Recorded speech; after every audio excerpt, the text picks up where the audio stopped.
Alhamdulillahirabbil alamin.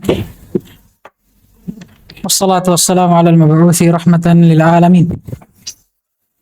Nabiyyina Muhammadin wa ala alihi wa sahbihi wa man tabi'ahum bi ihsanin ila yaumiddin, amma ba'd. Alhamdulillah, masih melanjutkan pelajaran kita masih di dalam mempelajari cabang ilmu usulul fiqh, masih dalam membaca kitab Qawaidul Usul wa Ma'aqid al-Fusul karya al-Imam Safiyuddin Abdul Mu'min Ibn Abdul Haq Al-Baghdadi Al-Hambali rahimahullahu ta'ala.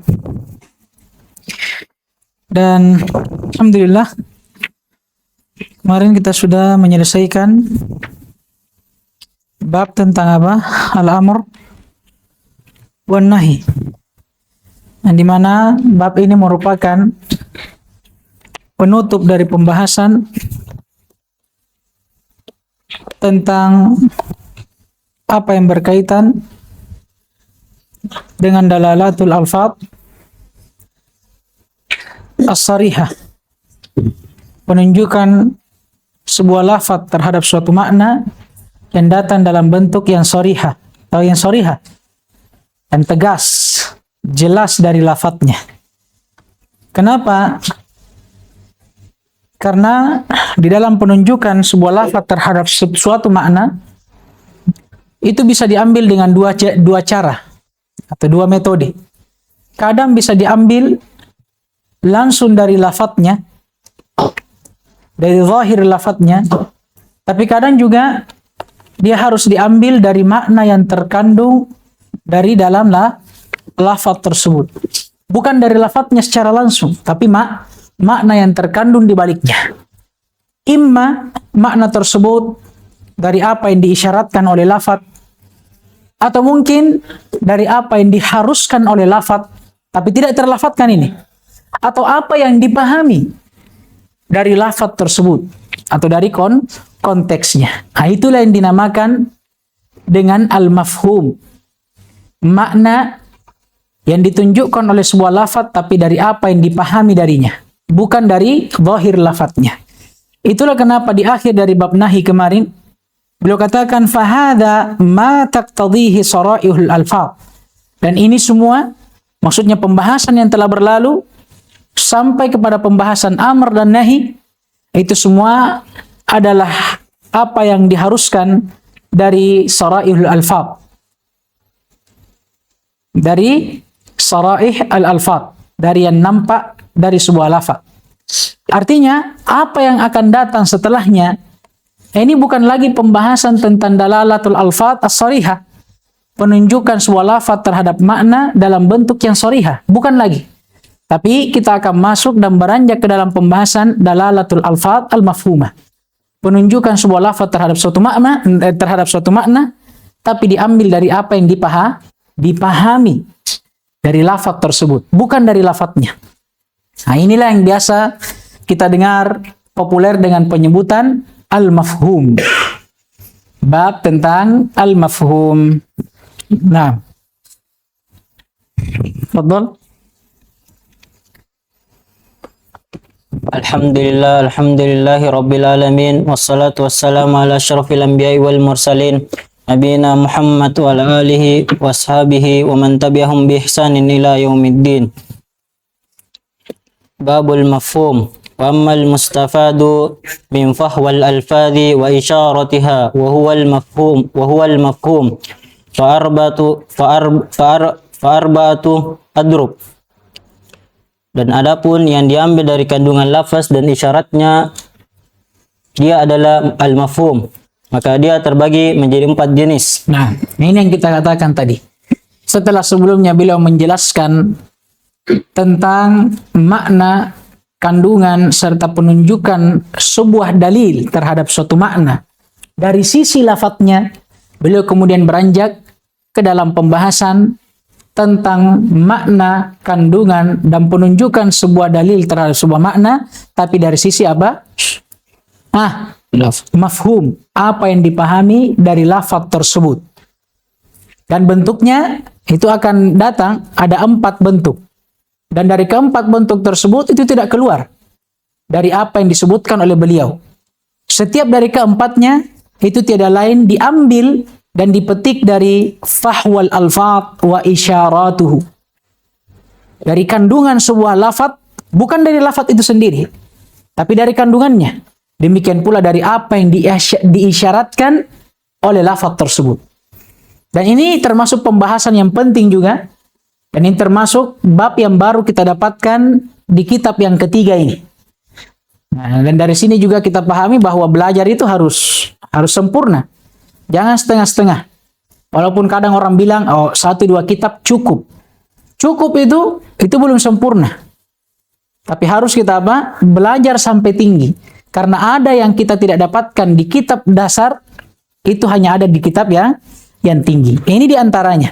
Bab tentang mafhum. 2 kitab sebelumnya tidak pernah kita menyinggung tentang apa? Tentang mafhum. Baru di dalam bab ini. Baru dalam kitab ini.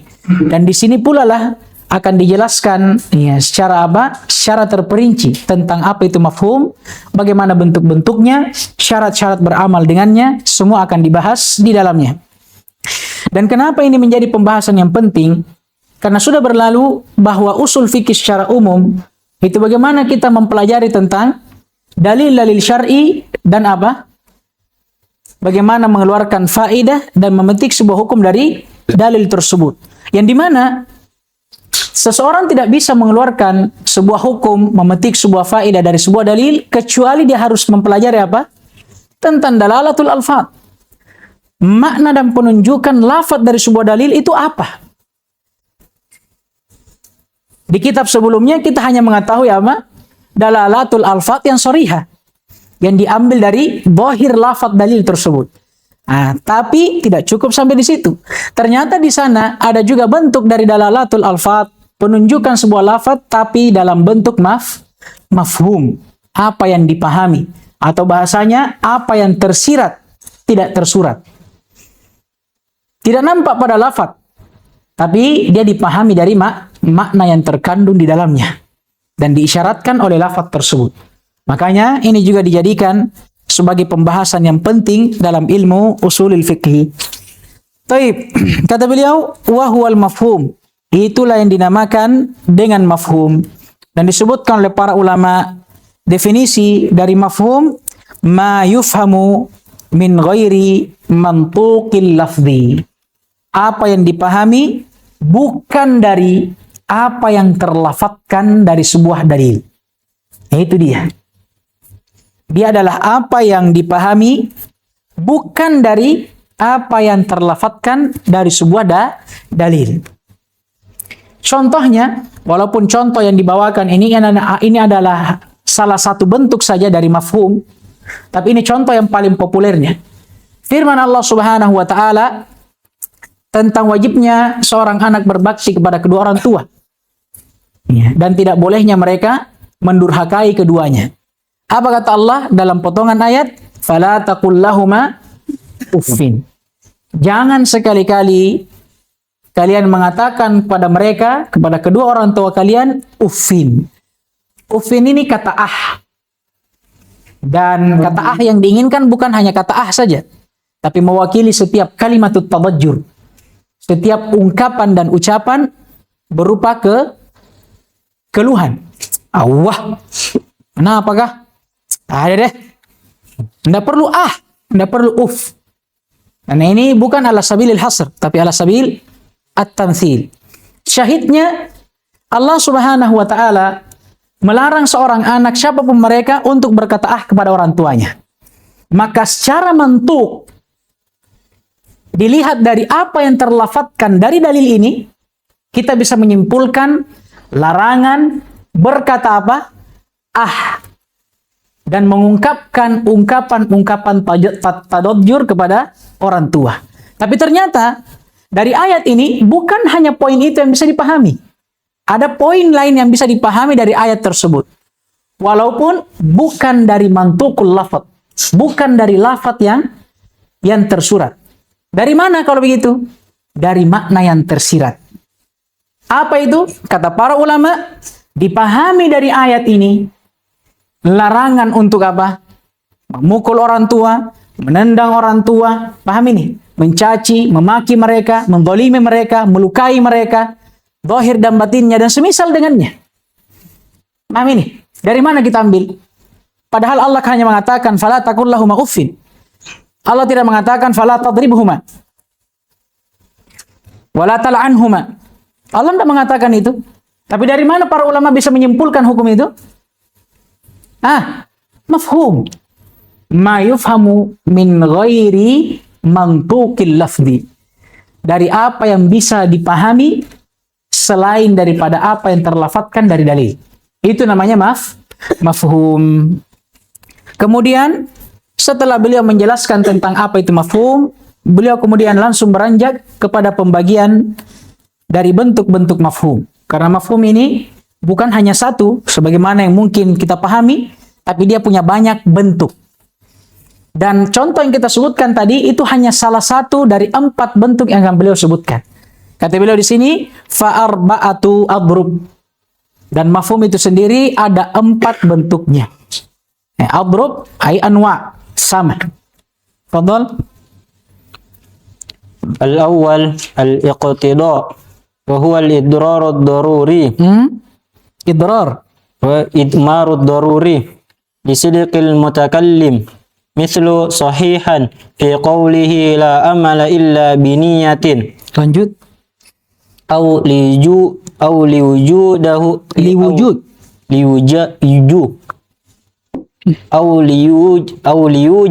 liyujada al-malfudhu bihi syar'an mithlu fa'aftar liqawlihi fa'iddatum min ayyamil ukhar au aqlan mithlu al-wata'i fi mithli hurrimat alaikum ummahatukum. Nah, ini bentuk yang pertama. Terjem. Yang pertama yaitu al-iqtida, yaitu makna yang tersembunyi pada lafaz secara darurat. Karena benarnya si mutakallim, contohnya sahih. Maksudnya, contohnya kata sahihan yang disembunyikan secara darurat dalam firman Allah Ta'ala, dalam ucapannya la ucapannya siapa? Ucapannya Nabi SAW, karena ini warid dalam hadis walaupun dengan sigo yang berbeda. La amala illa biniyatin, atau agar supaya didapati yang terlafazkan dengannya secara syariat. Contohnya berbuka dengan firman Allah Ta'ala fa'iddatum min ayyamil ukhar, atau secara akal contohnya al-waqti pada contoh firman Allah Ta'ala hurrimat alaikum ummahatukum. Nah, kata beliau yang pertama dari bentuk-bentuk dalalatul mafhum, dalil-dalil mafhum, kata beliau ada yang namanya dalil al-iqtida. Dalil berupa keharusan. Bagaimana bentuknya? Kata beliau, yaitu dengan menyembunyikan sesuatu secara darurat dari sebuah kalam. Artinya, ketika datang sebuah kalam dipahami dengan mafhum dari sisi dalalatul iqtida, artinya ada sebuah kalimat yang disembunyikan dalam jumlah tersebut secara darurat. Kenapa dikatakan darurat? Karena andai kata kalimat yang disembunyikan tersebut tidak ditakdirkan, maka makna kalam itu akan apa? Akan rusak, fasid. Nah ini, contohnya kata beliau, kata sahihan. Ini ditakdirkan secara sengaja karena darurat pada ucapan Nabi SAW, la amala illa biniyah. Tidak ada amalan kecuali dengan niat. Syahidnya mana? La amala. Tidak ada amalan. Apa maksudnya tidak ada amalan? Ini tidak ditahu maknanya. Kecuali harus apa? Harus ada dalil yang harus ada kata yang disembunyikan di dalamnya dan ditakdirkan di dalamnya secara darurat. Apa itu? Nah, disebutkan oleh para ulama yang paling cocoknya sahihan. Barulah makna kalimat tersebut bisa benar. Berarti la amala illa biniyatin, yang diinginkan dengannya apa? La amala sahihan illa biniyatin. Itu maksudnya. Dan kenapa dikatakan dia iqtida? Karena apa yang ditakdirkan tersebut yaqtadi sihhatal kalam. Dari situ sisinya. Dia mengharuskan keabsahan dan benarnya makna dari kalam tersebut. Karena andaikan bukan karena dia, maka makna kalam akan rusak. Coba antum terjemahkan saja la amala illa biniyah. Tidak ada amalan kecuali dengan niat. Apa artinya tidak ada amalan? Orang akan terjemahkan tidak ada amalan, ya tidak ada wujudnya amalan. Tidak ada amalan yang sempurna, tidak ada. Paham ini? Rusak maknanya. Makanya harus ada kata yang ditakdirkan di dalamnya secara darurat. Nah, kemudian beliau menyebutkan apa dalil atau qarina yang menunjukkan akan adanya dalalatul iqtida dalam lafaz yang seperti ini. Beliau sebutkan beberapa bentuk. Yang pertama, lisidqil mutakallim. Ditunjukkan oleh sidq dan benarnya al-mutakallim. Ai fi kalamihi. Dalam kalamnya. Seperti apa yang ditunjukkan di dalam potongan hadis tadi. La amala illa biniyah. Apa yang menunjukkan bahwa ada kata sahihan yang harus ditakdirkan secara darurat dalam kalam itu? Karena sidqul mutakallim fi kalamihi. Paham ini? Artinya, kalau tidak ada itu iqtida, tidak ada kata yang ditakdirkan, ini menunjukkan bahwa apa? Fasidnya kalamnya si mutakallim dalam ucapannya. Paham ini? Tidak bisa antum mengatakan bahwa oh ya benar tahu ini mutakallim. Ketika antum tidak takdirkan makna itu. Coba antum mengatakan la amala illa biniyah. Bisa tidak kita pastikan bahwa apa yang diucapkan oleh mutakallim itu benar? Kan tidak bisa, karena kita tidak tahu apa maknanya. Nanti ditakdirkan kata sahihan, la amala sahihan illa biniyah. Baru. Paham gini? Kita bisa menyatakan akan sahihnya kalam si mutakallim. Paham tidak ini? Jadi maksudnya sahihnya kalam mutakallim menunjukkan akan adanya dalalatul iqtida. Artinya dengan dalalatul iqtida itulah kita bisa memastikan akan keabsahan kalam si mutakallim dalam kalamnya. Paham itu? Sama seperti tadi. Kita tidak bisa memastikan bahwa si mutakallim ini telah sidq dalam kalamnya tanpa kita takdirkan. Karena hanya dengan membaca la amala illa biniyah kita tidak tahu apa makna yang diinginkan. Maka harus datang kata yang ditakdirkan yaitu sahihan. Barulah kita bisa pastikan bahwa al-mutakallim shadaqa fi kalamihi. Ini diantara alasan atau qarina serta indikasi yang menunjukkan akan dalalatu al-iqtida. Selain daripada itu beliau sebutkan juga sebab yang lainnya. Auliyujadal malfudhu bihi syar'an. Atau kadang di antara sebab yang mengharuskan adanya dalalatul iqtida dalam sebuah lafaz yaitu agar kiranya apa yang terlafatkan dalam dalil tersebut itu bisa terwujudkan. Baik secara syar'an ataupun secara aklan. Artinya agar hakikat yang diinginkan dari apa yang terlafatkan pada sebuah dalil itu bisa terwujudkan baik secara syar'an ataupun secara aklan. Untuk contoh secara syar'an, firman Allah SWT tentang orang yang sakit atau orang yang safar di dalam puasanya. Apa kata Allah? Faman kana minkum maridan aw ala safarin fa iddatun min ayamin ukhra. Kata Allah, siapa di antara kalian yang sedang sakit atau sedang berada di tengah perjalanannya, maka iddatun min ayamin ukhra. Allah hanya mengatakan apa? Maka hari-hari di hari yang lainnya. Apa maksudnya itu iddah? Paham ini? Tidak ditahu maknanya. Paham ini? Padahal yang diinginkan oleh Allah di situ pasti ada hakikat yang diinginkan. Apa hakikat yang Allah inginkan? Fa'aftara. Allah ingin menjelaskan bahwa siapa yang sakit atau sedang berada di tengah perjalanan, maka hendaknya dia apa? Aftar. Wa iddatum min ayyamin ukhra. Tapi dari mana kita bisa tahu kata aftar tersebut? Dari dalalat al-iqtida. Supaya hakikat yang diinginkan dari sebuah lafaz dari dalil itu bisa terwujudkan. Kan Allah hanya mengatakan, "Faman kana minkum maridan aw ala safarin." Langsung kata Allah, "Fa iddatun min ayamin ukhra." maka dia mengganti pada hari yang lain. Kan bisa saja dipahami, oh berarti orang yang sakit dan orang yang safar puasa dulu, terus nanti kalau sudah lewat Ramadan dia ganti. Paham ini? Kenapa? Karena tidak ada yang ditakdirkan. Padahal sebenarnya ada makna hakikat yang Allah ingin jelaskan di situ. Apa itu? Fa'aftara. Itulah yang diinginkan dari al-malfud. Tapi secara syar'an. Paham ini tak? Nah, kemudian ada juga yang bentuknya secara aklan, misal al-wata'. Seperti kata wata' pada firman Allah SWT, hurrimat alaikum ummahatukum. Allah SWT berfirman, sungguh telah dilarang atas kalian ibu-ibu kalian. Pertanyaan besar, apanya yang diharamkan? Memakannya? Iya kan? Bisa jadi, karena di dalam ayat yang lainnya Allah yang mengharamkan beberapa makhluk. Iya kan? Hurrimat alaikum al-maitatu wad-damu walahmul khinzir. Apa yang diharamkan itu?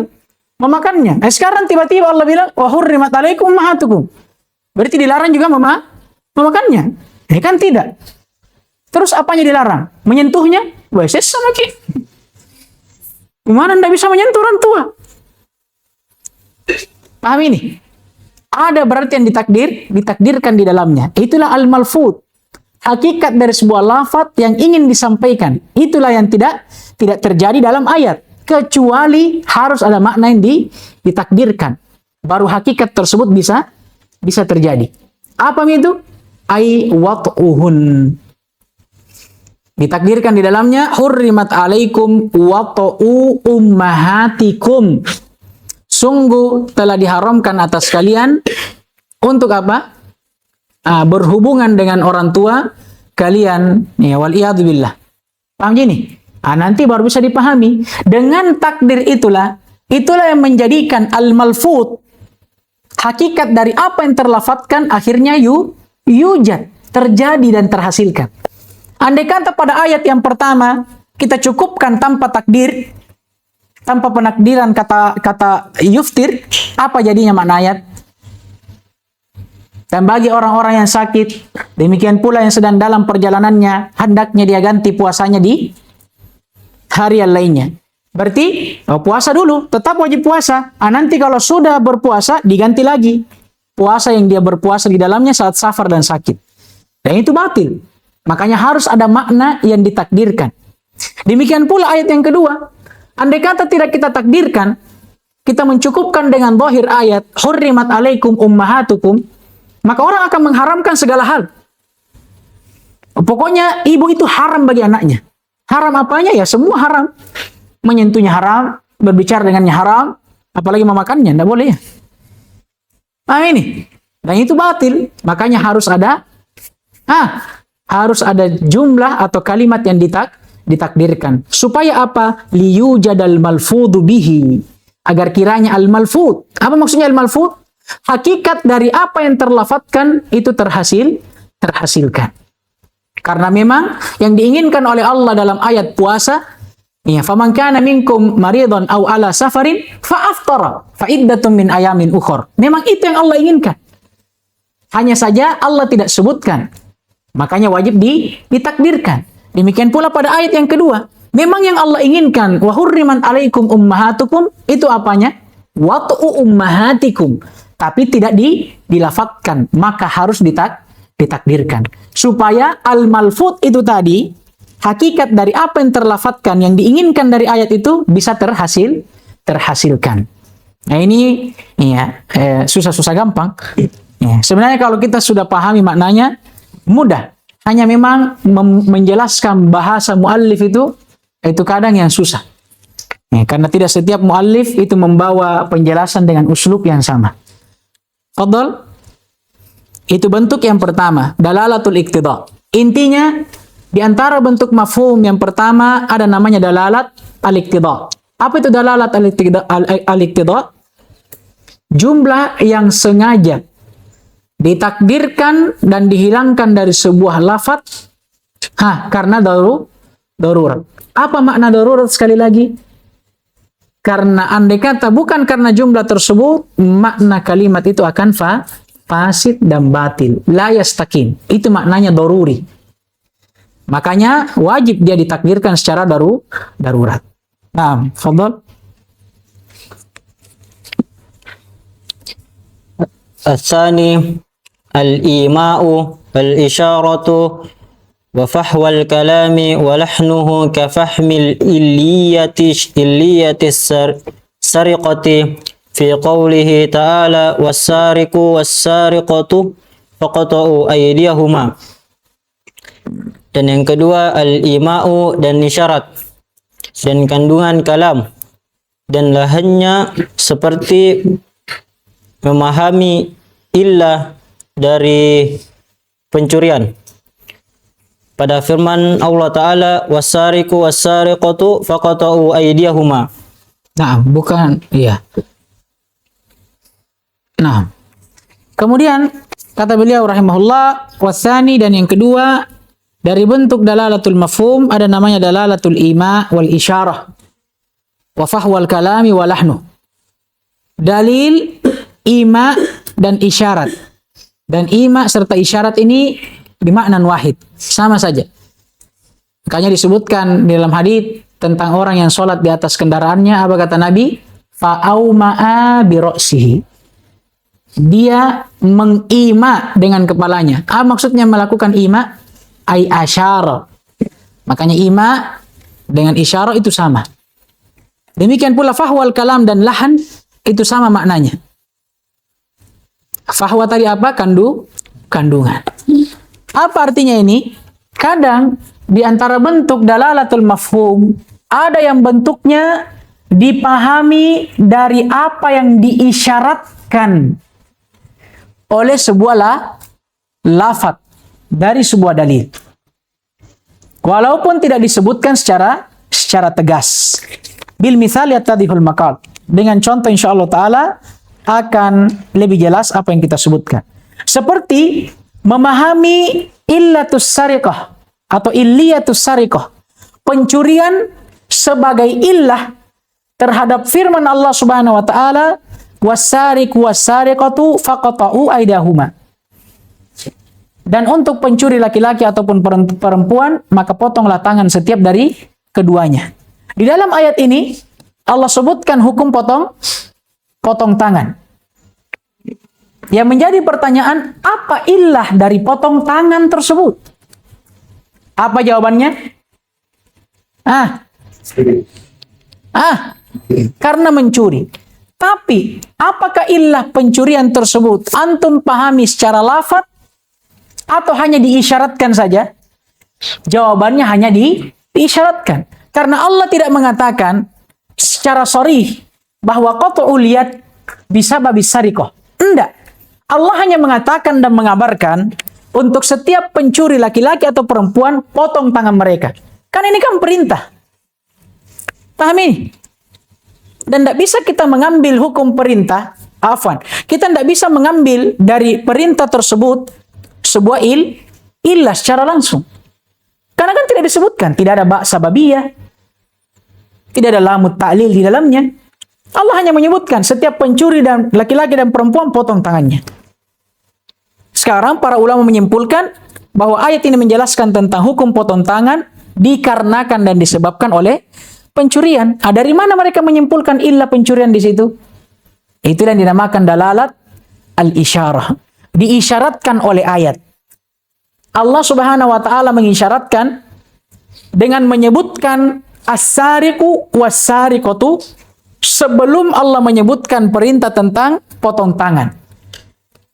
Hanya memahamkan kita bahwa potong tangan di sini illah dan sebabnya dia terjadi karena adanya pencurian. Kecuali kalau Allah mengatakan iqta'u aydiyahum bisababi sarqatihim. Ini kan tidak ada seperti itu. Tidak ada yang menjelaskan akan illiyatus sariqah secara lafaz, secara mantuk.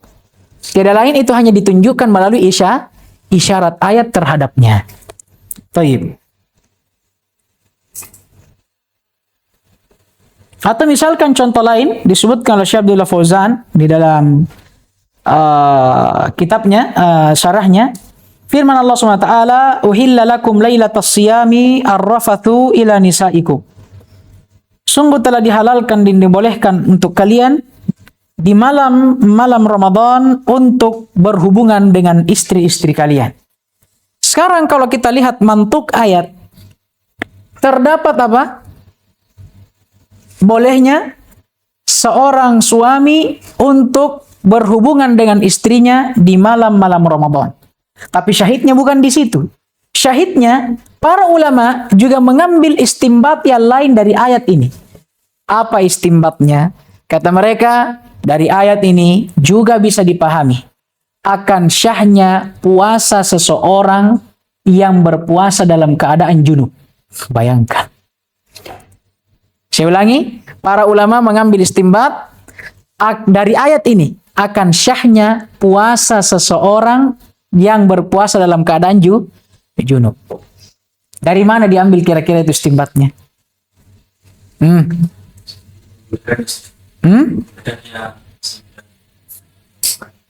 Naam, karena Allah Subhanahu wa taala membolehkan seseorang untuk berhubungan badan dengan istrinya di malam Ramadan. Amin. Mengisyaratkan bahwa di sana ada kemungkinan besar ketika orang bersetubuh dengan istrinya di malam Ramadan, dia akan terbangun di waktu pagi dalam keadaan junub, tanpa sempat untuk membersihkan badannya. Itu diisyaratkan itu oleh ayat. Artinya apa? Bisa kita katakan, andai kata kita katakan mandi atau puasa orang yang junub tidak syah, maka tidak mungkin Allah mengizinkan apa? Mereka untuk melakukan hubungan badan atau hubungan suami istri di malam harinya. Karena ada kemungkinan besar seorang yang berhubungan istri di malam hari itu akan bangun di pagi hari dalam keadaan junub. Tidak sempat lagi untuk bersuci. Nah ini, itu namanya isyarat. Sama sekali tidak ada yang ditunjukkan oleh lafaz, tapi dipahami dari lafaz tersebut melalui isyarat yang diberikan. Itu namanya isyarat. Nah, sama jika kalau kita isyarat itu di mana anu? Nah, ini kan banyak isyarat. Bisa dipahami. Beda kalau kita katakan, di mana anu? Di belakang. Itu namanya dipahami dari mantuk. Tapi kalau dari mafhum, itu hanya isyarat saja. Tidak ada dalam lafaz, tapi cukup diisyaratkan dan ditunjukkan. Ya, sampai di sini dulu ya. Selain daripada waktu sudah habis, saya kira dua hal ini sudah cukup dan melebihi dari cukup. Ya, karena daripada kita pusing memikirkan, ini perlu dipikirkan. Naktafi bihadza, subhanakallahumma bihamdika, asyhadu an la ilaha illa anta, astaghfiruka wa atubu ilaik. Waffaqallahu al-jami' lima yuhibbu wa yarda, wa itina al-afiyata as-salamah, innahu waliyyu dzalika wal qadiru alaihi, walhamdulillahi rabbil alamin.